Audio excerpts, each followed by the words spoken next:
Assalamualaikum warahmatullahi wabarakatuh. Halo Sobat OSM TV, kembali lagi dengan podcast kami. Dengan saya hostnya Nisa Fitri atau bisa dipanggil dengan Caca. Nah, kali ini kita akan membahas atau mengulik nih tentang prodi komunikasi penyiaran Islam. Dengan saya sekarang ada Ibu Kaprodi Komunikasi Penyiaran Islam, Ibu Indah Rastikasari SOSI MDJ.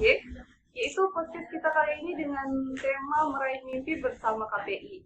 Nah, gimana sih KPI itu, Bu? Baik, terima kasih Caca. Sebelumnya Ibu pengen sapa dulu semua Sobat OSM TV dimanapun berada. Assalamualaikum warahmatullahi wabarakatuh. Alhamdulillahirrahmanirrahim. Allahumma sholli ala sayyidina Muhammad wa ala ali Muhammad. Alhamdulillah di kesempatan podcast kali ini senang sekali pastinya Ibu pribadi selaku Ketua Prodi Komunikasi dan Penyiaran Islam Fakultas Agama Islam Universitas Rani Mekah Banda Aceh ini bisa sharing-sharing kepada mahasiswa, calon mahasiswa khususnya apalagi kan lagi penerimaan mahasiswa baru nih Caca di USM. Ini makanya senang sekali kita bisa kenal langsung dengan Prodi KPI. Ini bisa melalui podcast ini juga. Jadi sebelum kita tadi apa sih itu KPI, mungkin Ibu akan menjelaskan latar belakangnya dulu. Jadi memang Prodi Komunikasi Penyiaran Islam atau kita singkat dengan KPI. Nah ini kalau dari kita lihat latar belakangnya itu tanggal pendirian SK-nya itu dari 14 Januari di tahun 2011. Jadi sudah ada sejak tahun 2011 dan ini penyelenggaraannya di September 2011. Jadi bahkan ini sudah dari tahun 2011. Jadi kita sudah melahirkan banyak sekali alumni-alumni. Nah kalau kita bicara tadi tentang apa sih itu Bu KPI. Nah KPI itu kan komunikasi penyiaran Islam. Nah ini ruang lingkupnya jika di USM ini di Fakultas Agama Islam. Jadi banyak prodi di USM, nah salah satunya KPI. Nah kalau kita bicara KPI ini apa sih yang kita pelajari? Terus kalau kita bicara tadi tema kita meraih mimpi, apa sih nanti kerjanya Bu? Mau jadi apa sih kita nanti kuliah di KPI? Nah salah satunya menjadi seorang cacar ini juga bagian dari yang kita ajarkan, yang kita belajar itu salah satunya juga menjadi host seperti hari ini. Jadi di KPI itu sendiri. Jadi kita bicara komunikasi nanti menjadi PR atau hubungan masyarakat atau public relation di kantor-kantor seperti itu. Nanti mereka yang produksi konten seperti ini di YouTube.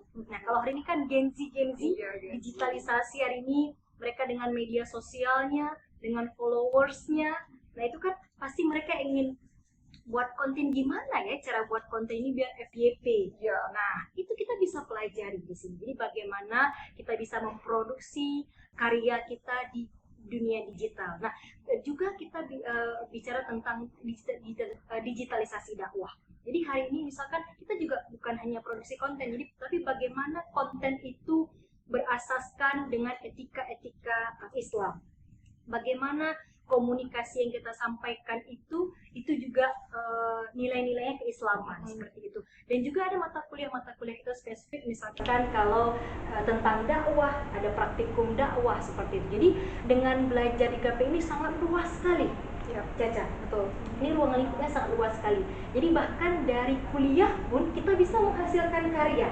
Nah, kalau di mata kuliah itu misalkan kita kalau suka nulis nih, nah kita ada produksi misalkan opini, nanti kita coba up itu ke media-media mainstream, misalkan media-media online, kan senang karya kita ditayangkan seperti itu. Nah, salah satunya juga di jurusan di Prodi KPI ini itu ada banyak sekali UKM unit kegiatan mahasiswanya. Jadi misalkan nanti ada BEM itu masuk ke universitas, ada tingkat fakultas, ada tingkat himpunan di prodi program studi, ada juga seperti ini nih. Nah podcast ini salah satunya, ini juga teman-teman KPI ini yang kelola. Nah jadi bagaimana mereka memproduksi konten di media YouTube misalkan platformnya. Jadi itu kita bisa pelajari di program studi ini Caca. Prodi KPI Bu ya? Betul. Oke, Bu ini ada beberapa pertanyaan nih dari teman-teman KPI lainnya. Yang pertama tuh apa sih pandangan Ibu nih tentang makna meraih mimpi bagi mahasiswa KPI? Oke, baik Ibu ingin ke ruang lingkup yang lebih luas dulu. Apa makna meraih mimpi tadi ya? Oke baik, tapi sebelum kita meraih mimpi itu kan mimpi goals ya, benar ya? Kita kan ingin menjadi contohnya Caca, mungkin Caca atau Ibu dulu ingin menjadi masuk ke jurusan yang sama, jurusan komunikasi dan Islam. Kenapa ibu ingin menjadi itu? Jadi ada sosok yang ibu lihat. Mungkin kita kenal Najwa Shihab, Rosiana Silalahi, ibu melihat kok keren sekali ya mereka tampil di depan dengan gaya komunikasi mereka yang sangat komunikatif. Nah, itu ibu melihat sosok luar biasa sosok itu. Nah, jadi artinya mimpi itu kan kita berawal dari proses. Nah, bagaimana kita memulai proses itu? Baik di KPI maupun dimanapun yang ingin ibu sampaikan adalah kita berproses. Lakukan apa yang kalian sukai, tapi dalam ruang lingkup yang positif. Apalagi kita anak-anak Aceh misalkan gitu ya, Gen Z Aceh nih. Nah, itu kalau di warung kopi manfaatkan dengan yang positif, Ca. Jadi di warung kopi itu kan biasanya kan penuh ya anak-anak Gen Z ini ya. Apalagi misalkan contohnya mereka pulang kuliah ke warung kopi, silahkan. Tapi manfaatkan waktu itu untuk berproses yang positif. Nah, apa yang kalian suka silahkan balik ke jurusan masing-masing. Nah, silahkan kalau di KPI kita nanti seperti ini nih. Udah lagi kita break kuliah, kita buat produksi konten seperti ini. Nanti juga ada kita produksi konten menulis. Nanti juga ada praktikum dakwah. Jadi artinya mimpi itu berawal dari proses. Jadi perjalanan proses itu untuk mencapai mimpi. Goalsnya itu mungkin mimpi kita apa, menjadi seseorang akan menjadi apa. Tapi bagaimana proses itu kita lalui step by step dan belajar dari proses. Jatuh itu biasa, bangkit lagi. Insya Allah kita akan mendapatkan mimpi kita. Gitu, Ca. Oke, makasih Bu. Terus ada yang tanya, mengapa jurusan KPI ini memiliki peran penting dalam membentuk masa depan mahasiswa? Karena banyak yang bilang gini Bu, ngapain sih masuk jadi komunikasi gitu? Nanti kerjanya jadi apa gitu Bu? Iya, ngapain jadi anak komunikasi gitu ya? Oke, baik. Ngapain kita kuliah di komunikasi ini? Ini pertanyaan penting akhir-akhir ini. Kalau kenapa kita harus kuliah di komunikasi penyiaran Islam USM Islam di Mekah. Nah, yang pertama ini kita bisa belajar di Banda Aceh, di Banda Aceh dengan ruang lingkup yang lebih beragam teman-temannya. Dan komunikasi hari ini di dunia digitalisasi sekarang ini, kemampuan komunikatif itu sangat penting. Karena apapun yang akan kita lakukan nanti, kita berkomunikasi, benar ya? Betul. Kita ada belajar komunikasi bisnis, komunikasi organisasi, komunikasi politik yang suka ke politik, belajar organisasi, nanti terjunnya ke dunia politik, kita semuanya berkomunikasi. Penyiaran Islam dalam konteks keislamannya, kita bungkus itu dalam konteks komunikasi penyiaran Islam. Jadi artinya inilah yang kita coba ajarkan, kita coba mahasiswa-mahasiswa itu silahkan. Jadi setelah nanti lulus kita bisa jadi entrepreneur, kita bisa buka startup yang hobi foto, hobi video, gitu ya, hobi buat konten. Bahkan dari mulai kuliah mereka sudah bisa buat konten. Dan hari ini kan kalau kita bicara konten di medsos cuan ya, benar ya, Ca? Jadi influencer itu banyak. Jadi influencer itu beberapa influencer itu mulai dari cuman followersnya berapa, tapi sekarang bisa mendapatkan hasil yang luar biasa, bener. Dan dengan itu mereka akan menjadi seseorang ya, namanya dikenal. Tapi balik lagi ke konten-konten yang positif lah. Jadi itu kan kalau dulu kita begini, Ca, Ibu ingin sampaikan. Ada orang tua kita dulu bilang gini, mulutmu harimaumu, benar ya? Betul. Sekarang konten kita harimau kita, jari kita harimau kita, benar ya? Jadi hari ini kan mungkin orang nggak terlalu yang jauh terasa dekat, yang dekat terasa jauh. Mungkin kalau di warung kopi ini kita duduk berdua gini, Ca.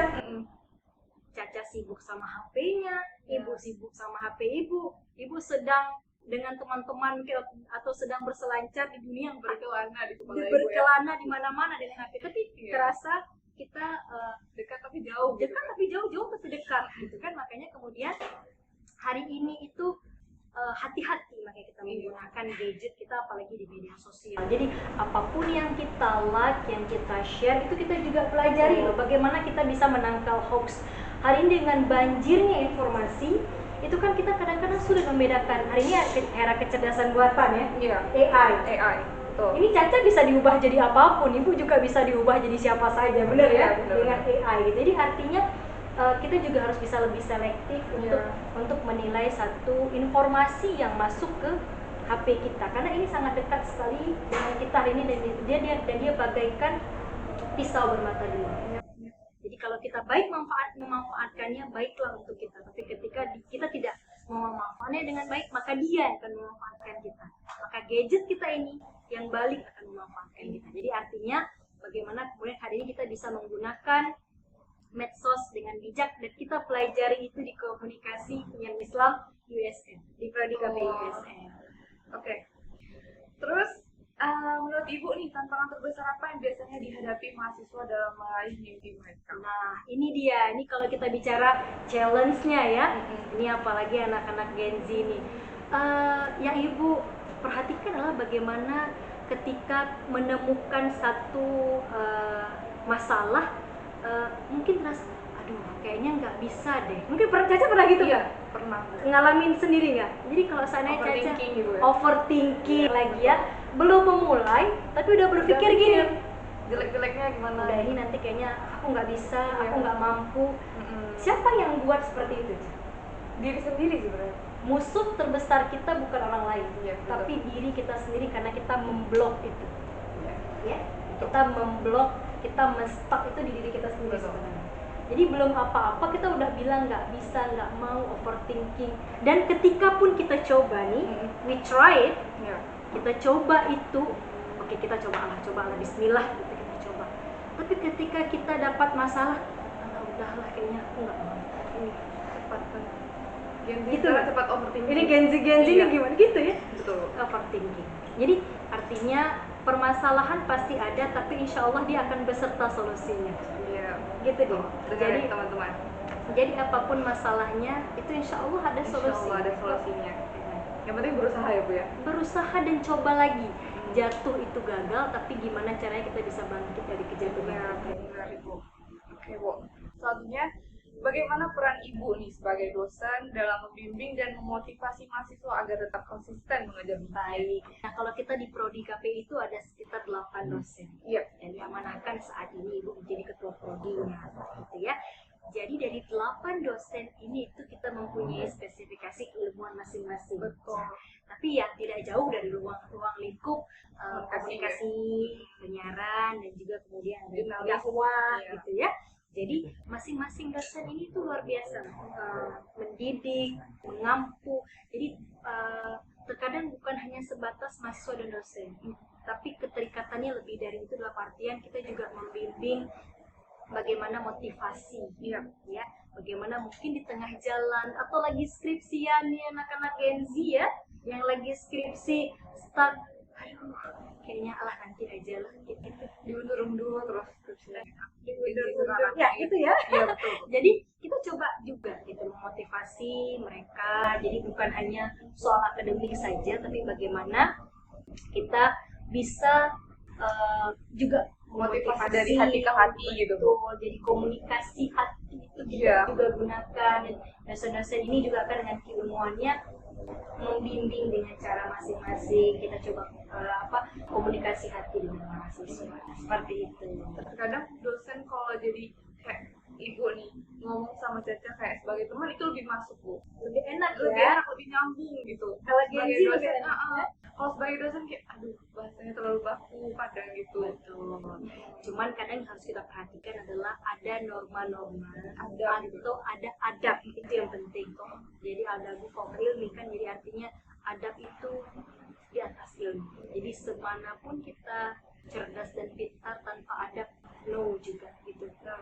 Jadi nol juga, jadi artinya adalah ya ketika dosen lebih fleksibel, tapi jangan juga kita akhirnya menjadi enak-enakan, ya? Nggak apa-apa kok sama Bu Indah aja, ya?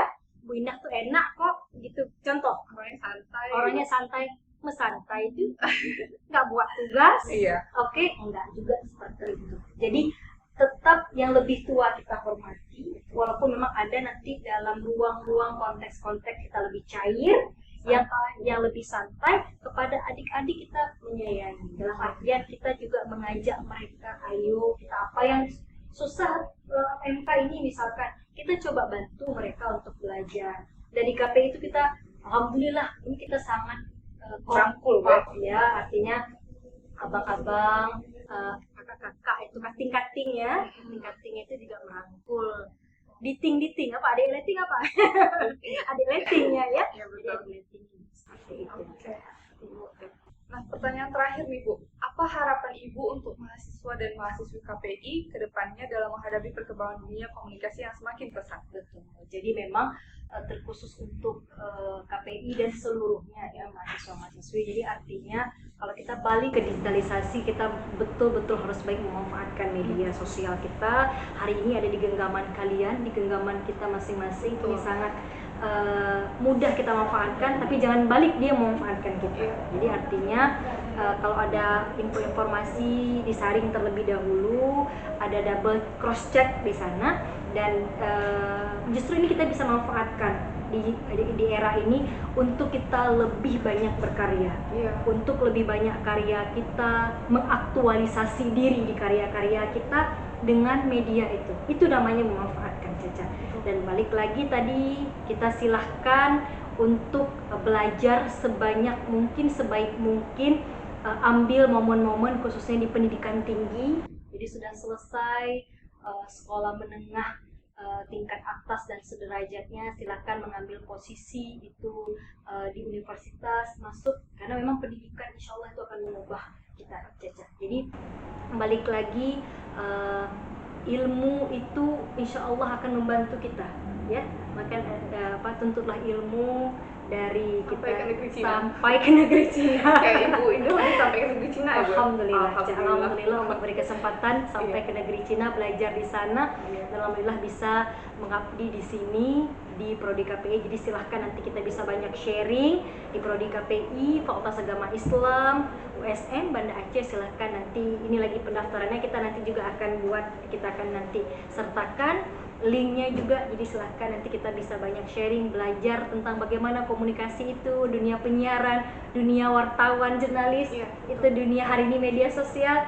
Silakan Ibu tunggu insya Allah ya. Terima kasih Caca untuk waktunya juga hari ini. Insya Allah kita bisa sharing-sharing kembali di podcast USN TV. Sekian dari Ibu, lebih dan kurang Ibu mohon maaf. Wassalamualaikum warahmatullahi wabarakatuh.